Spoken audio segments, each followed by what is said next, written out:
fois de rester fidèle au programme de Sénégal 7 mbokk yi amaat nañ mbégte di leen wax ni dal leen ak jàmm ci seen numéro rendez-vous daan na am ak sunu naataango jibi di ko nuyu de passage di ko ñaanal jàmm ak njabootam waaye ñu dikkaat ak rendez-vous pour ce premier numéro donc ci at mu bees mi ñu fas yéene cee dalal kenn ku ngeen miin ci réew mi ci taxawaayam ci ay combat yu mu yàgg mené sur le plan politique c'est un homme politique membre de taxaw Sénégal nekk ex-député ci 14e législature bi waaye ku ne gis na taxawam tey ak collaboration gi mu am ak régime bi ngir taxaw leen fexe daal li jëmale réew mi kanam kooku Sanu Ndione lañ koy wax moom saa su ne mbégte lay doon di ko dalal ngir humilité am waaye ngir tamit li nga xamante ni daal pare na ko à tout moment ngir waxtaane ko mu jëm ci tolluwaay réew mi kilifa gi ñu ngi am mbégte di la dalal ci at mu bees mi pour ce premier numéro de rendez-vous sur Sénégal. Merci ya Moussa ci honneur bi ma defal. invité ma ci premier numéro rendez-vous. tombé actualité boo xam ne wax dëgg yàlla xaw na yëngal tuuti Sénégal. exactement di la nuyu ci toujours opportunité bi. di nuyu la commune de Biscuiterie le conseil municipal. le maire di nuyu Demba Fall. ak les jeunes de Pastef yëpp. communauté électorale bi di nuyu ma famille. di nuyu la diaspora. di nuyu tous les amis de Taxawu Sénégal ci dëgg. jërëjëf surtout notre leader. jërëjëf alors comme ni nga ko waxee dafa am actualité boo xam ne fi mu ne ni dafa yëngal Sénégal buñ toppee chronologie des faits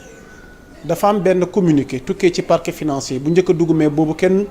amul cachet. amul benn authentification. ñu tudd ci Farba Ngom nommément wax luubal goo xam ne jege na 125 milliards ak ñeneen ñu ko sekk ci provisoirement ci liggéey boo xamante ni parquet financier bi ñu ngi ci woon ñu toog tuuti.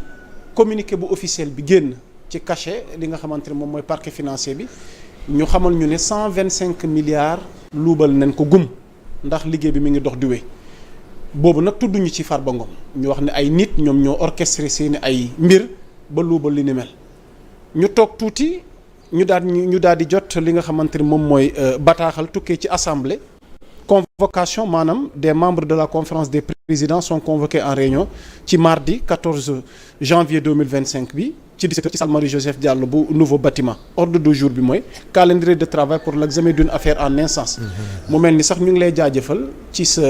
ponctualité parce que xat na ndax assemblée nga jóge waaye bëgg indi ay leeral ci actualité bi rek tax nga wuyu suñu ñu ngi la ciy jaajëfal alors affaire bi nag mi ngi porté ci levée immunité parlementaire ci xibaar yi ñu jot bu Farba Ngom parce que mel na ni takke na ci coowal 125 milliards yooyu alors monsieur Ndione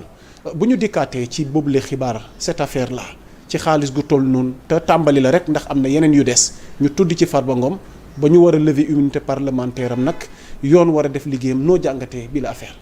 waaw merci chronologie bi nga def mooy ni mu demee. ñëpp gi njëkk gis nañu communiqué bi njëkk génn. mais comme c'était pas authentifié tudd nit kenn mënu ci woon sori. parce que nit balaa nga ko tudd day fekk le document soit authentifié. exactement. donc jëm ci Farba nekk un parlementaire kon ñu xam ne loolu dafa war a nekk lu sérieux fuite la woon ou pas xam nga Sénégal moom am na façon bu ñuy véhiculer information. am nañu ko gisee.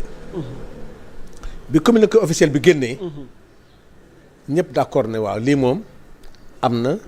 mais communiqué bi tuddul kenn. mais wax na fa scandale boo xam ne ñun am na ñu ci xamoon avant. ah bon waaw mais xam nga nag aussi lii yëpp mooy lii Ousmane Sonko doon wax rek Sénégal yeneen campagne électorale la woon wala na fa nga mais ñi nekkoon assemblée nationale doon gëstu yenn rapports yi doon am information ci gëstu yi xamoon nañ ne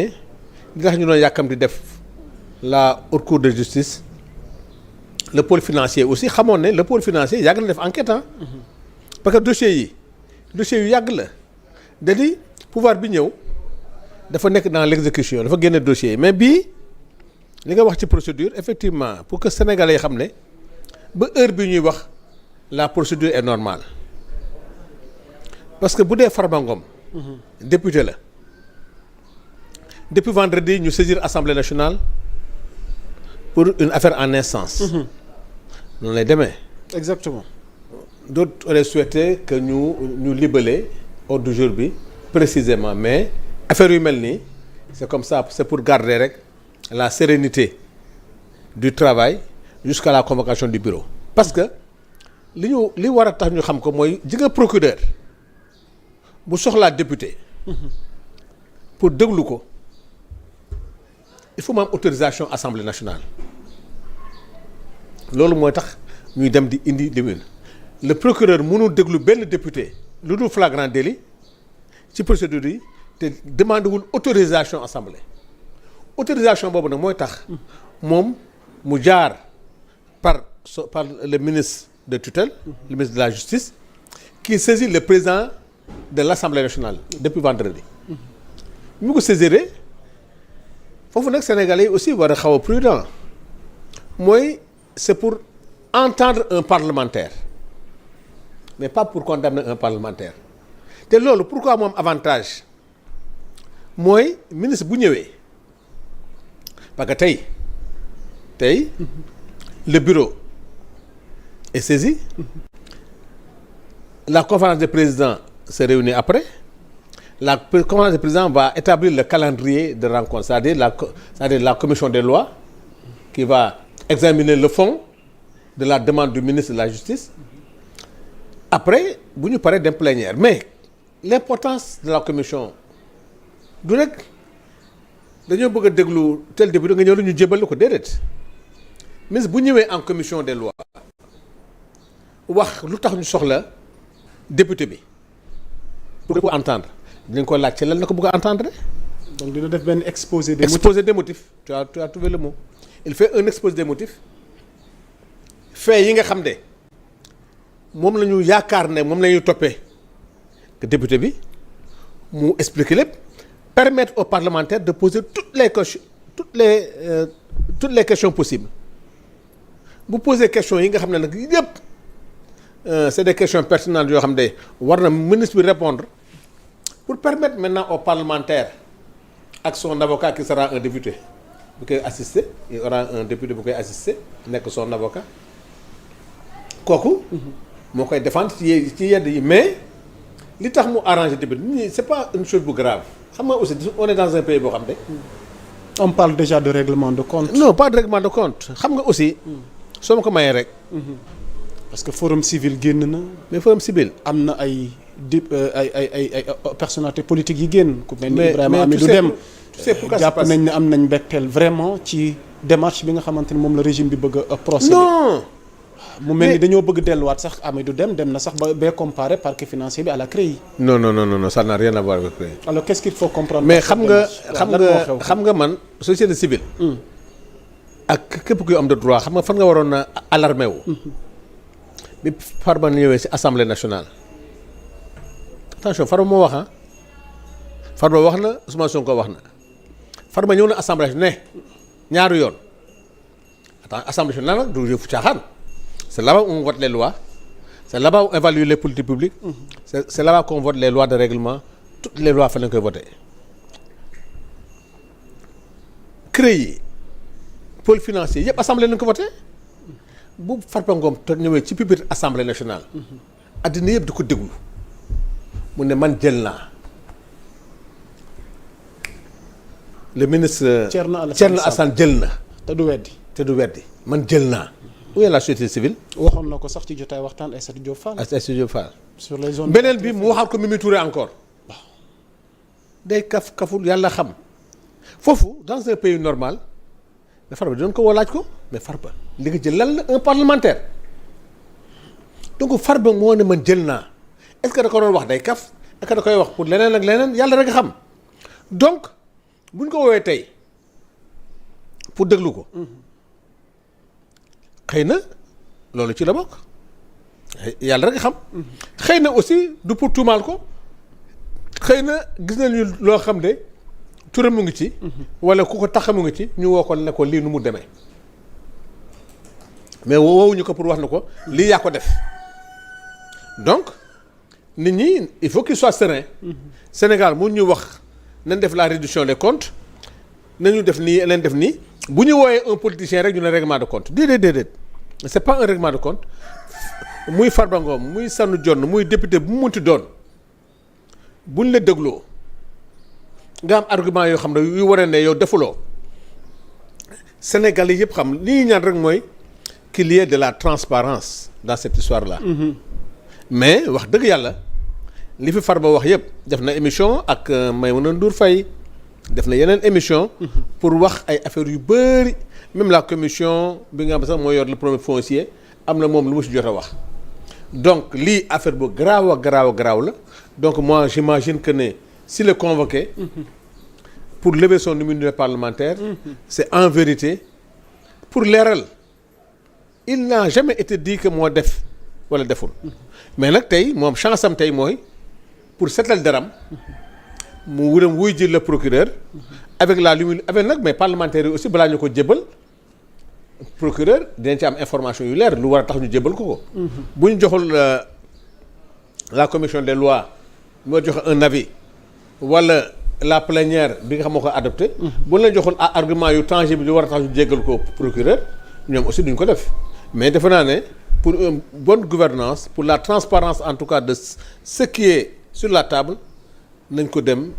ñu lever ko déglu ko xam mbir mi lan la mais nag na sénégalais yi xam. parce que mbir mi tamit am na luñ ci jot wax tas ci média yi ba tudd nañ ci sax turu Tahirou Sarr. parce que il y a au moins 11 entreprises et personnes physiques qui sont citées par la CENTIF. Tahirou Sarr, Farba Ngom, son frère Ismaïla Ngom, Serigne Khadim Niang, Sofico,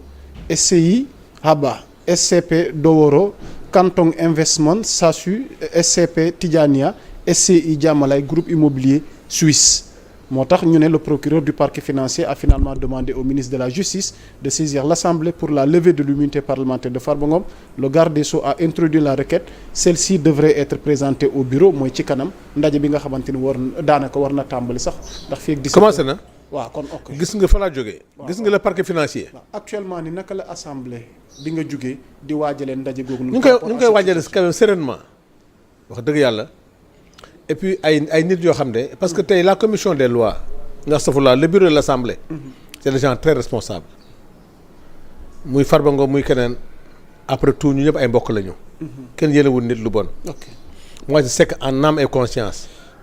bu dee amuñu benn preuve amuñu benn argumentation boo xam ne war na mën a tax ñu lebe ko duñ ko lebe mais bu dee nag c'est en guise d'information parce que dañ fi tudd ay nit ba pare le ministre Ousmane Diagne dafa dalaloon suñu xel bi ñuy monter le parquet financier ñu gis les 27 magistrats yi nga xam ne ak procureur yi ko xam ay nit yoo xam ne vraiment am nañu Sénégalais wóolu nañ leen faisons confiance à la justice amul dara loo xam ne ñi ci tudd yaa Moussa est-ce que xam man benn certitude la am mooy ban mooy Ousmane Sonko dama foo dem wax ko gis nga lépp lu mu wax ci mal gouvernance tegal sa loxo xamee nañ ko ci lu ne ci politique nangam mais dama ko xam ne en matière de transparence en matière de mal gouvernance saa yu ciy wax rek daf ci teg loxoom gis nga bi muy wax gars yi naan noo campagne bi la woon gis nga affaire ni muy demee xam nga li nga liir nii yëpp ay fee la ay tur la noonu lay demee nag tout au long du processus le procureur va se prononcer le parquet va se prononcer sénégalais yi xam qu'est-ce qui s'est passé dans ce pays yaa Moussa dama lay wax ne la gémmiñ loxo dina daj gémmiñ li gars yi def ci mal gouvernance dans ce pays lii moo gën a tuuti ah bon xaw ma kan ak kan nañuy cité ji suba mais lii ñiy ñëw dans la semaine le rapport de la Cour des comptes. dinañ ci ñëw ci biir waxtaan. mais dama bëgg juste benn question boo xamante ni ma laaj la ci sa xalaat parce que Ousmane tamit évoqué woon na fii coowal 1000 milliards yi. mais ki Birahim Seck dafa samp laaj. parce que nee na une information judiciaire est-elle ouverte sur les 1000 milliards de francs CFA maanaam ci wàllu fonds force Covid 2019 yi parce que moom dafa jàpp ni est-ce que parquet bi. dafa war a communiquer ci fait bii rek war a bàyyi yeneen fait pourquoi le parquet n'a pas communiqué sur les autres faits. non mais en vérité boo gisee lii siiw. boo gisee lii mu génn. c'est parce que le parquet voulait entendre un parlementaire. xam nga tey lever une immunité parlementaire bi moo indi coow bi. mais tous ceux qui sont concernés et qui ne sont pas parlementaires. le travail est en train d'être fait. Exactement. Mais tey boo gisee mu am coow mu am information c'est parce que on est en train de demander la levée d'un député loolu moo tax ñu foog ne seul c'est un député qui est concerné ñeneen ñi nga xam ne le procureur n'a pas besoin d'autorisation de l'Assemblée ñooñu la procédure est engagée. moo tax Birahim Seck li mu laaj aussi dëgg la mais nag li tax bii mu siiw c'est parce que une institution est saisie concernant un parlementaire mais tous ceux qui sont concernés par la Covid par le scandale des 125 milliards